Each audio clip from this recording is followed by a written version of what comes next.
Muchísimas gracias, profesor. Muy buenos días con todos los docentes de la institución educativa Daniel Alcides Carrión y los alumnos de dicha institución. Muchas gracias por la invitación. En efecto, vamos a conversar sobre el tema que nos atañe, que es violencia familiar. Es un conversatorio. En tal sentido, los alumnos pueden interrumpir en cualquier momento lo que yo esté mencionando para poder de repente tener un mejor entendimiento de lo que se trata, ¿no?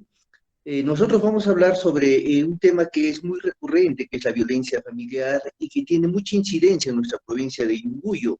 Empezaremos diciendo que la primera ley de violencia familiar, por ejemplo, se dio en el año de 1997 bajo el título de una ley de protección de violencia familiar, que si mal no recuerdo era una ley 26.260, ¿no? Esta era una ley de violencia familiar que pretendía proteger a las familias, al interior de estas familias, a fin de evitar precisamente este término de violencia familiar, ¿no? Sin embargo, consideramos que esta ley en su momento fracasó, ¿no? No tuvo de repente la atención, la operatividad que el Estado hubiera querido que tenga.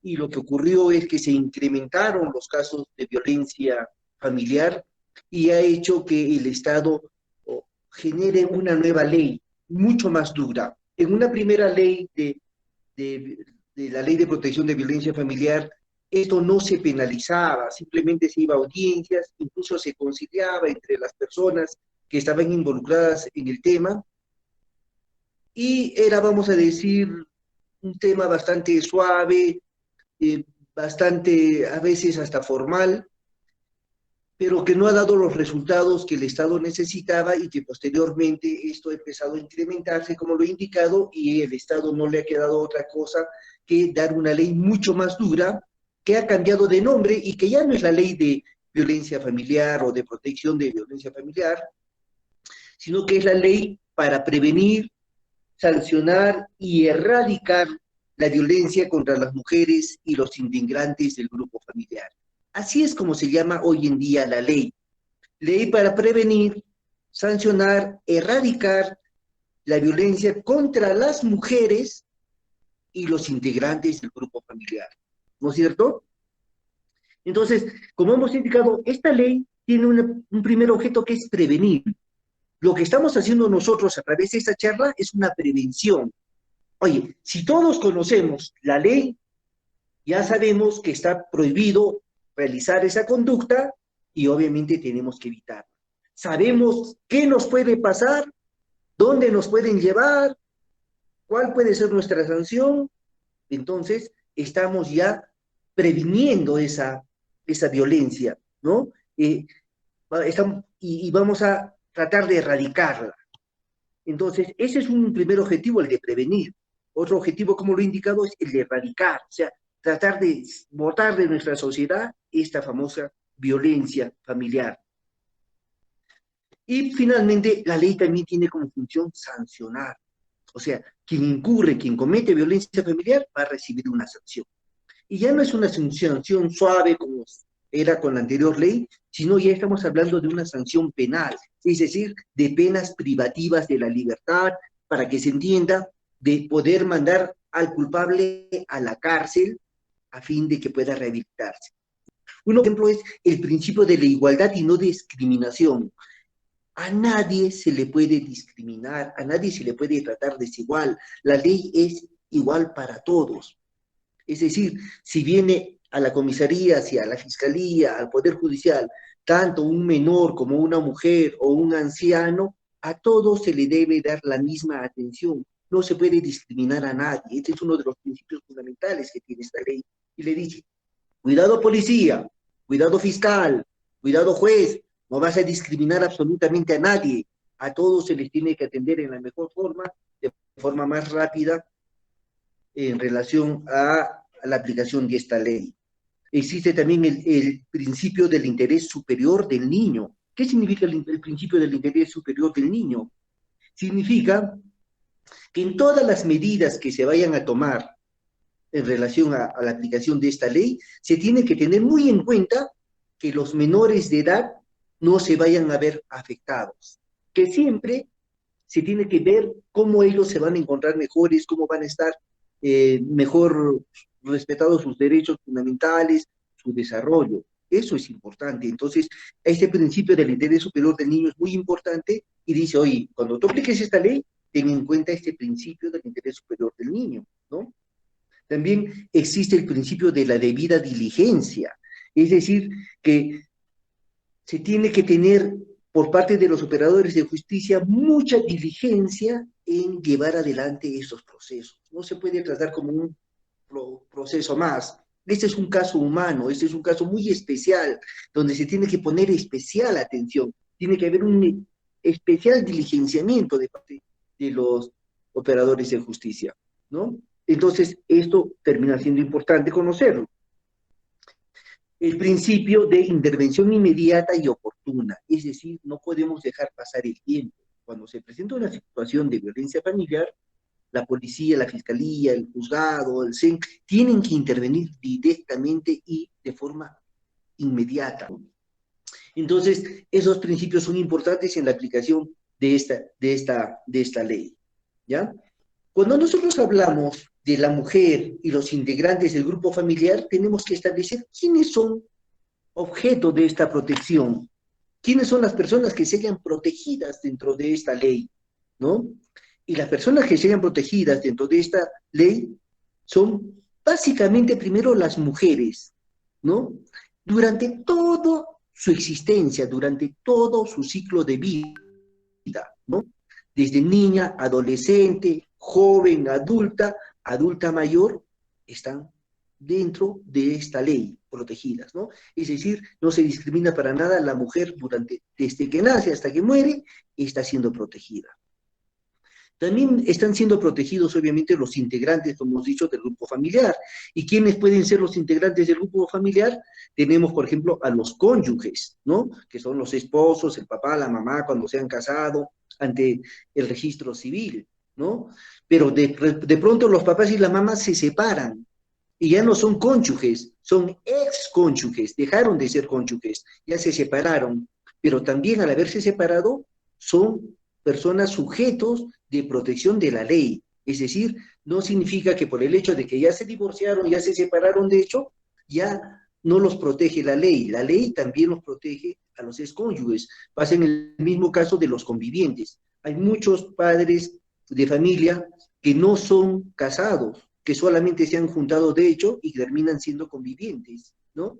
Igual están dentro de los alcances de la ley, también están dentro de los alcances de la ley esos convivientes que también se separaron, que consiguientemente son ahora exconvivientes, ya no son convivientes, ¿no es cierto? Entonces, esos también están dentro del alcance de la protección. Los padrastros, la mamá se separó, se juntó con otra persona, esa persona termina siendo el padrastro del hijo que la mujer tuvo en su primer compromiso y también pertenecen al tema familiar y están dentro del alcance, o sea, ellos van a ser también, vamos a decir, procesados con la ley de violencia familiar, con esta ley 30.364, ¿no? Igual las madrastras, asimismo los ascendientes. ¿Quiénes son los ascendientes? Pues los ascendientes son los abuelos, ¿no es cierto? O en el caso de ustedes que son alumnos, los ascendientes de ustedes pues son sus padres de familia, ¿no? O los descendientes, que para el caso de los padres, ¿quiénes son los descendientes de los padres? Obviamente son los hijos, ¿no? El hijo, la hija, ¿no? Así también existen dentro de esta ley y están amparados los parientes por afinidad, ¿no es cierto? Oye, ¿qué entendemos por el pariente por afinidad? ¿No? El papá y la mamá se juntaron, los parientes de la mamá para el papá son parientes por afinidad y viceversa, los parientes del papá para la mamá son parientes por afinidad. ¿Se dan cuenta? Entonces, todo más o menos se entiende que todo el ciclo, todo el entorno de la familia encajan dentro de esta ley de violencia familiar, e incluso la ley se expande un poco más y dice, y quienes habiten en el mismo hogar siempre que no miren relaciones contractuales, ¿no? O sea, a veces en el hogar existen otras personas, ¿no? De pronto viene una prima lejana del padre o de la madre, pero ya conviven en el hogar, también están dentro de los alcances del que se llama de la ley de violencia familiar solo por el hecho de estar viviendo juntos bajo el mismo techo, ¿no? Entonces, entendemos ya nosotros quiénes más o menos son los sujetos que son los objeto de protección de esta ley de violencia familiar. Pero que esto sea el pan de cada día, ese maltrato psicológico, no, hay que reprimirlo, hay que cortarlo y hay que entender, alumnos, que eso no es normal. Si algunos padres o algunas madres tienen esas conductas, hay que corregirlas. Siempre el alumnado ha pensado de que como es el papá y como es la mamá, no se les puede corregir. Y eso es mentira, ¿no? Porque los padres, los abuelos, todos nos equivocamos. ¿Se dan cuenta? Entonces, si yo, que soy hijo, veo de pronto que mi padre la maltrata a mi madre, lo mínimo que tengo que decirle en un tono respetuoso y correcto es decir, papá, ¿qué está pasando? ¿Qué forma de comportarse es esa? ¿Qué forma de tratar a mi madre es esa? ¿No? ¿Por qué tienes que hablar groserías? ¿Por qué tienes que hablar esas palabras que se escuchan tan feo? ¿Qué ejemplo me estás dando? ¿Cuántos de los alumnos han tratado de reflexionar a los padres, al papá y a la mamá alguna vez? Es mínimo, es mínimo. Y lo que hace el alumno, a pesar de que sabe que eso está mal, lo que hace el alumno es pensar, recibir esa información y pensar que a él así va a ser cuando tenga su esposa, su conviviente, sus hijos. Y eso es incorrecto. ¿Se dan cuenta? En un hogar no se vive así. No se vive así y eso hay que cambiar. Entonces, la violencia física, ya la hemos identificado, la violencia psicológica también. Y yo siempre les digo a ustedes, ustedes ya son muchachos que están creciendo, con mucho respeto al papá, con mucho respeto a la mamá, hay que tratar de corregir lo que se ve mal, de una forma correcta. ¿Se dan cuenta? Entonces los hijos también pueden educar a los padres. A veces los padres ni siquiera han podido ir al colegio y los hijos sí. El padre a veces nunca ha escuchado una charla, nunca le ha hablado el psicólogo, nunca le ha hablado el profesor, nunca le ha hecho entender qué está bien y qué está mal. Pero a ustedes sí se les está dando esa oportunidad. Entonces hay que tratar de poder ayudar en la casa con lo que se ha aprendido y procurar de que todo vaya bien pues, en el hogar, ¿no? La otra violencia que hay es una, y que hay bastante en Yunguy, es una violencia sexual, ¿no? Esta violencia sexual se da mucho en Yunguyo y muchas mujeres lo callan. Es una violencia sexual que muchas veces se da incluso del padre a, a las hijas por lo general. Y esto es terrible. Es tan terrible que el Código Penal estas conductas las castiga con cadena perpetua. ¿Qué significa cadena perpetua? Prisión hasta que te mueras. Te vas a la cárcel hasta el día en que te mueras. ¿Entiendes? ¿No es cierto? Entonces, es grave. Este es otro tipo de violencia sexual. Entonces, cuando una persona identifica que hay un tipo de violencia sexual, tiene que comunicarlo. Es una característica de los delitos de violación sexual que las mujeres siempre tienen miedo y vergüenza de denunciarlo. Y eso está mal. Esa mentalidad, chicas, chicos, tenemos que cambiarla. Frente a cualquier agresión, inmediatamente tenemos que comunicar a alguna persona. Y el Ministerio de Educación, el Estado, ha hecho ya los mecanismos para que esto inmediatamente se canalice. Ustedes en vuestros colegios tienen profesores, tienen tutores, tienen personas a las que se le puede comentar esto inmediatamente y ellos van a tomar las acciones dando cuenta inmediatamente a la policía y a la fiscalía. Y hay una última que se ha incrementado en esta ley, que es la violencia económica o patrimonial, ¿no? Que en la anterior ley ni siquiera aparecía mencionada, ¿no? ¿Y qué es esta violencia económica o patrimonial? Es la acción u omisión que ocasiona un menoscabo en los recursos económicos o patrimoniales de las mujeres por su condición de tales o contra cualquier integrante del grupo familiar, en el marco de las relaciones de poder, responsabilidad o confianza. ¿Qué quiere decir esto?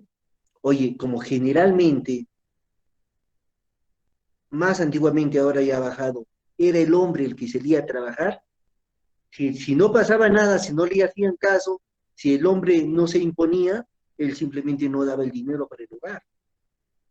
Entonces, de esta forma buscaba someter a la esposa generalmente, ¿no?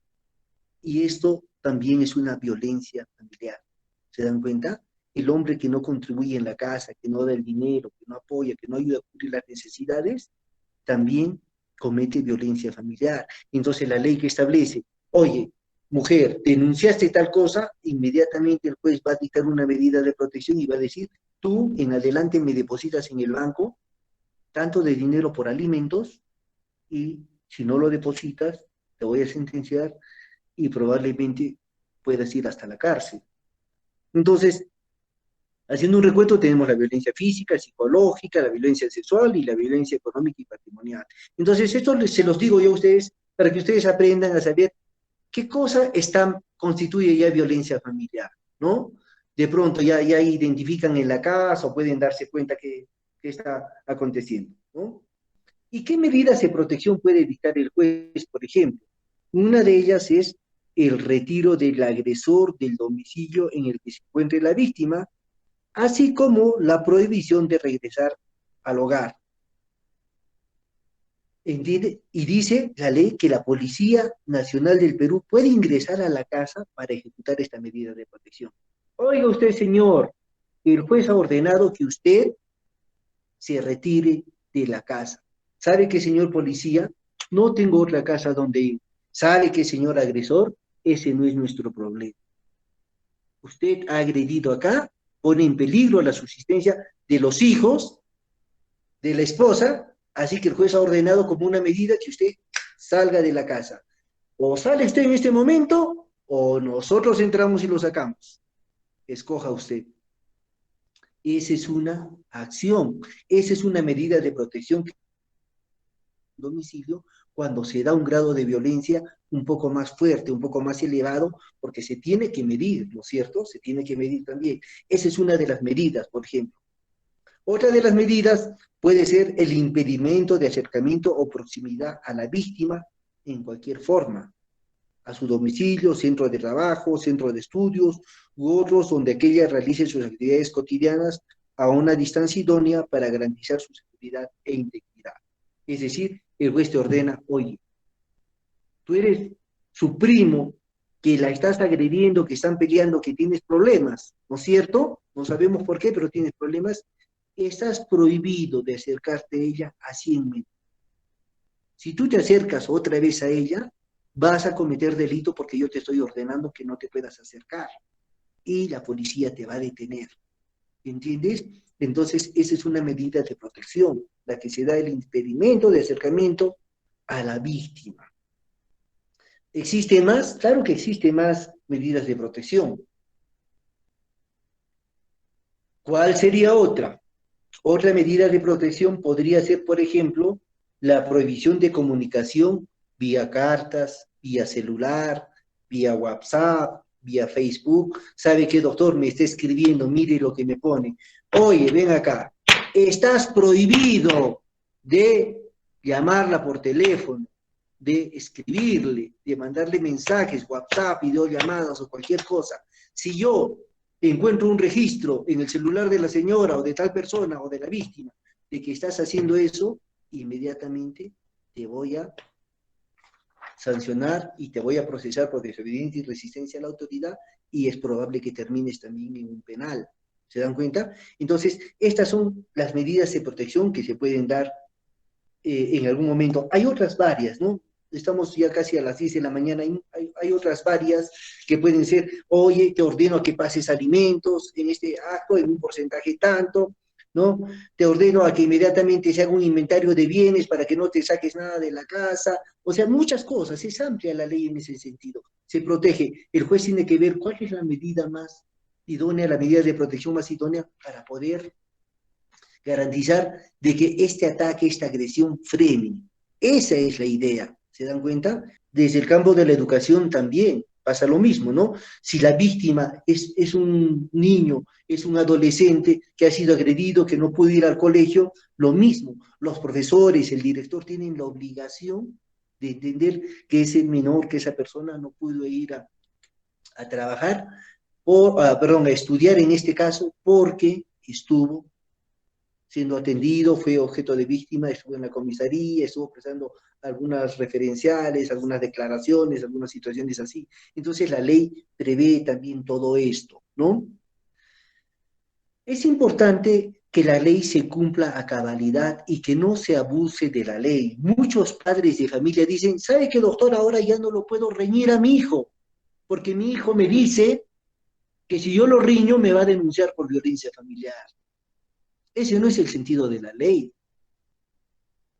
Ni los estudiantes tienen que entender que la ley los ampara en ese sentido. Los padres tienen el derecho y la obligación de corregir a los hijos. ¿Se dan cuenta? Lo que no pueden hacer los padres es tener una conducta violenta, una conducta reiterativa. Pero el padre sí tiene el derecho y la obligación de corregir al hijo. ¿Qué pasa si el hijo se pone a tomar? ¿Qué pasa si el hijo no llega a dormir? El padre no lo va a aplaudir. El padre no le va, o la madre no le va a festejar, ¿no? A veces se toman algunas acciones y pueden estar de alguna forma, pueden estar justificadas. ¿Sabe qué? Me encerró, no me deja salir. Claro, ¿cómo te va a dejar salir si de pronto sales a juntarte con los amigos que solamente te llevan a tomar, a fumar, a drogarte? Por si acaso, ahí la ley no los ampara. Y mal están los que dicen, no, la ley dice que no me puedes ni siquiera mirar feo. Eso es mentira, por si acaso, y eso lo estamos diciendo nosotros en las charlas que hemos estado dando antes de que se inicie la pandemia a los padres. Los padres tienen que corregir a los hijos.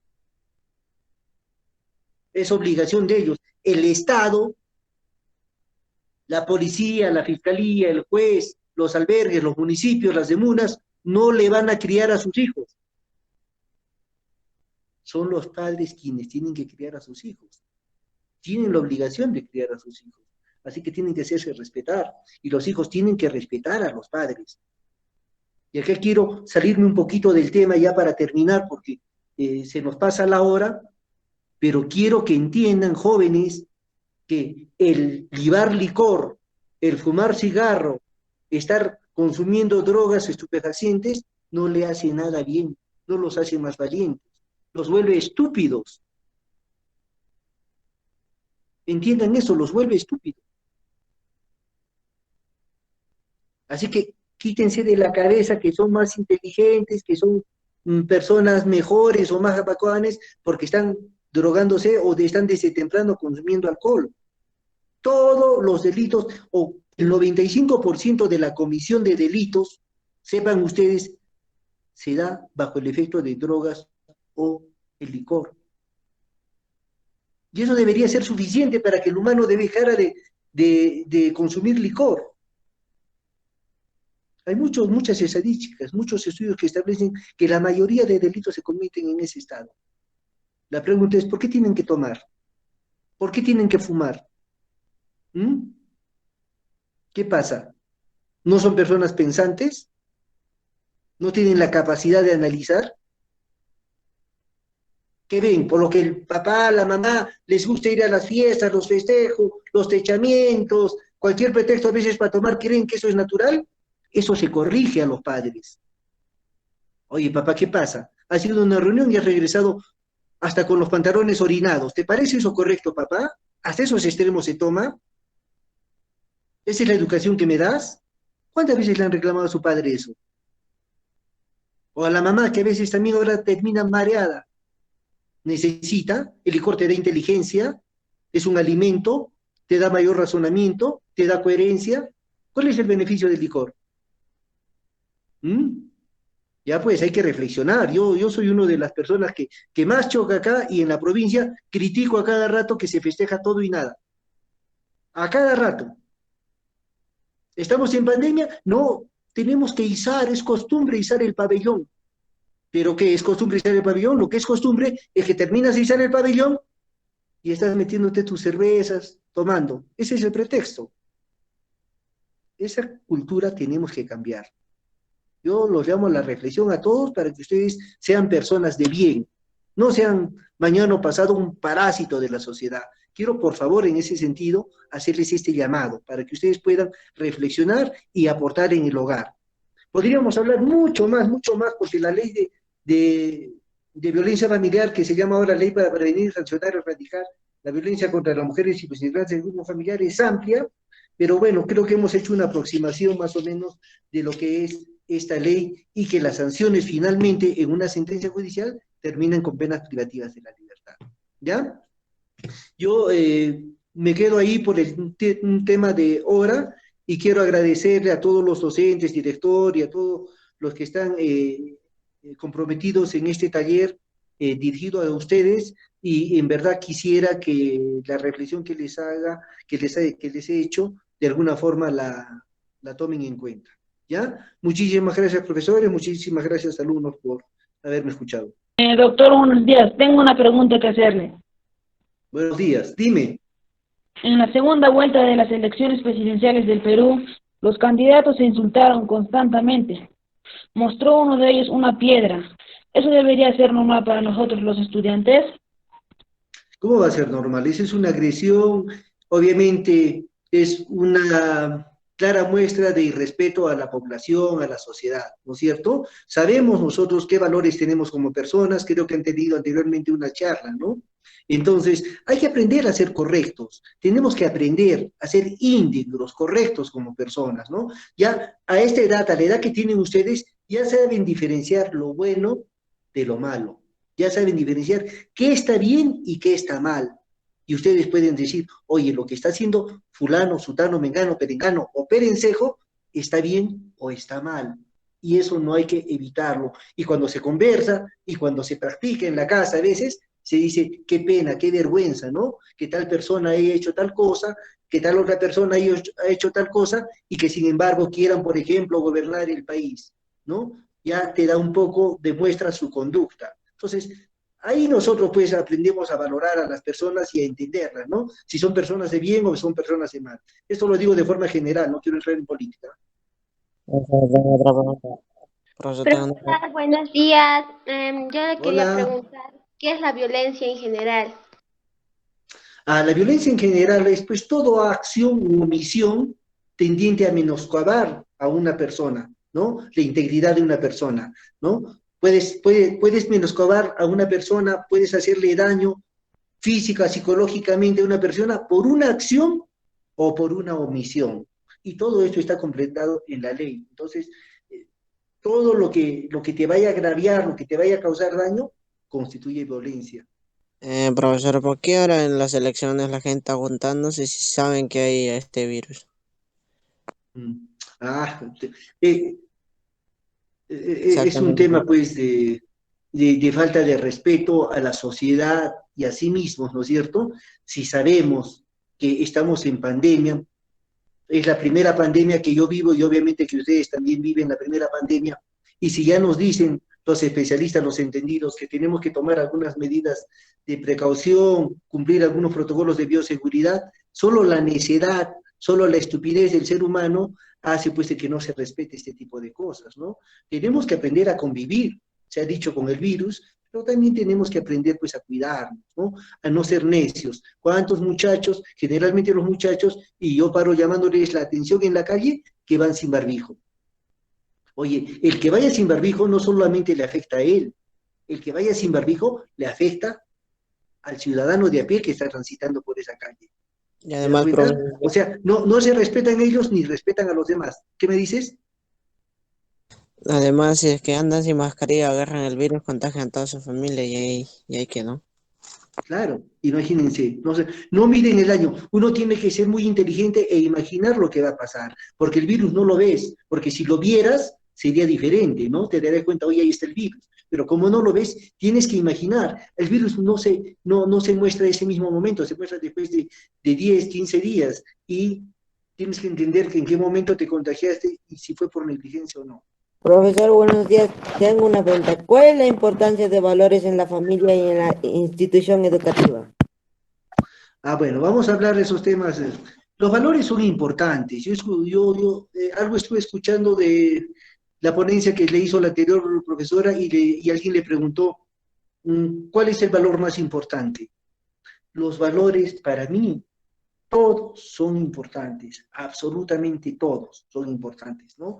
Y, por ejemplo, uno de los valores es el respeto. Y en la familia tiene que haber respeto, ¿no? O sea, el padre tiene que respetar al hijo y el hijo tiene que respetar al padre. No es que el hijo respeta al padre y el padre no respeta al hijo. Eso se entendía mal, no. Es un respeto mutuo de la mamá al hijo, del hijo a la tía, del tío al abuelo, qué sé yo. Es un respeto mutuo. Yo cuando crío a mi hijo, le digo, haz tal cosa, ¿no me estás haciendo caso? Mira, no me estás haciendo caso, yo tampoco te voy a hacer caso. Y mi hijo me mira y me dice, no, papá, si tú no me haces caso, ¿cómo quieres que yo te haga caso? Yo, profesor, ¿qué acciones en forma individual y colectiva debemos realizar contra la violencia familiar y sexual? Mira, la primera acción que yo diría es siempre la difusión de estas charlas, ¿no? O sea, una de las acciones de prevención más importantes es conocer, porque cuando hay agresores que ni siquiera conocen la ley de violencia familiar y ni siquiera saben lo que les puede pasar, ¿no?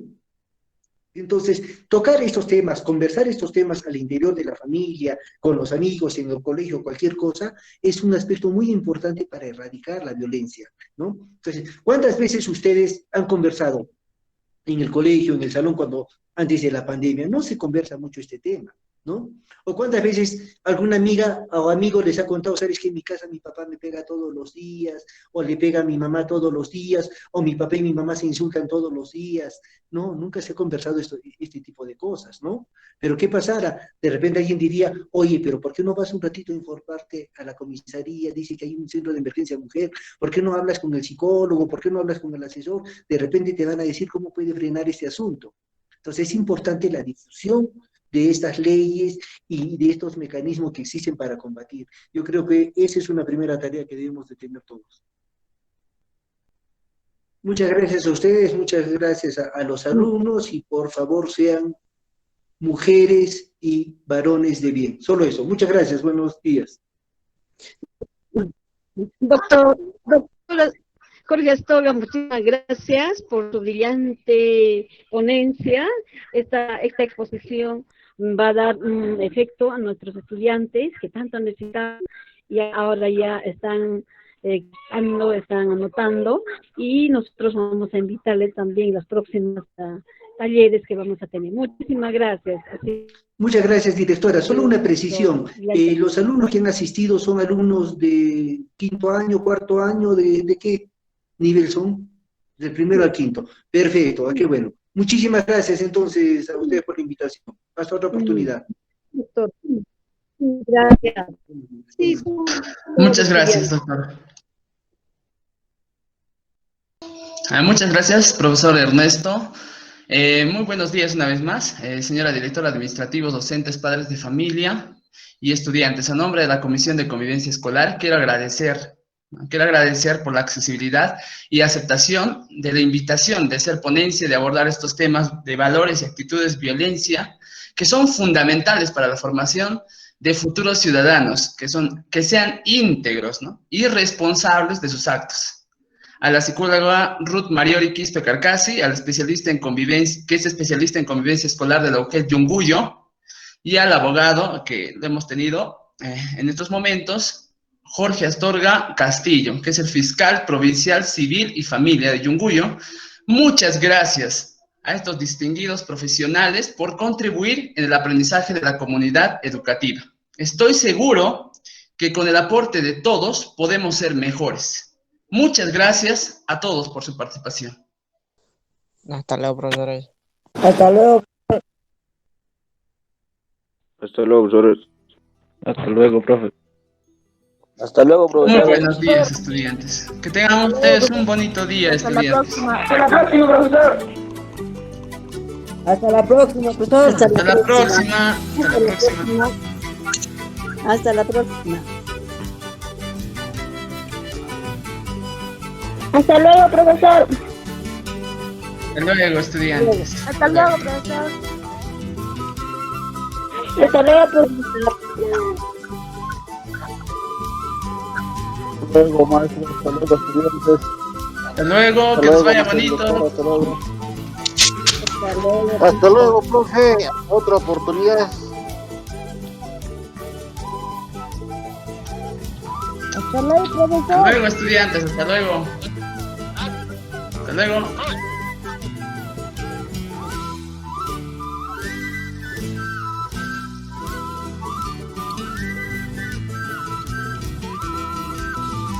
Sabia naturaleza, has convertido mi tierra con dos grandes fortalezas.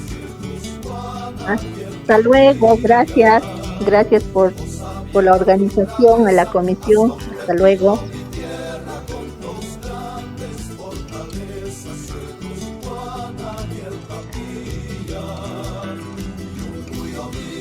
Eres una perla a las orillas del Titicaca.